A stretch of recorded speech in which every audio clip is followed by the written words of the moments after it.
मुंबईपासून अवघ्या 120 किलोमीटर अंतरावर दापूरमळ नावाचं गाव आहे. इथे जवळजवळ 250 लोक 19व्या शतकासारखं जगायला बांधील आहेत.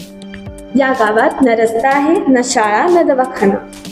आणि सगळ्यात मोठं दुःख म्हणजे इथल्या बायकांना फक्त एक माठ पाण्यासाठी रोज तब्बल 6 किलोमीटर चालत जावं लागतं. आणि हे पाणी कुठून येतं माहितीये का? वैतरणा धरणातून. तेच धरण जे दररोज मुंबईला लाखो लिटर पाणी पुरवतं. पण त्यांच्या अगदी शेजारी असलेलं दापूरमळ मात्र तहानलेलं आहे. पावसाळ्यात लोक बादल्या, टाक्या आणि छोट्या तळ्यांमध्ये पावसाचं पाणी साठवून कसाबसा संसार चालवतात. पण धरणाचं पाणी त्यांच्या डोळ्यासमोरून वाहत शहरात पोचतं. आपत्कालीन प्रसंगी गावकऱ्यांना एखाद्या रुग्णाला पालखीत बसवून 3 तास जंगलातून वर खाली चालत न्यायला लागतं. कधी कधी तर बायकांना रस्त्यातच मुलांना जन्म द्यावा लागतो.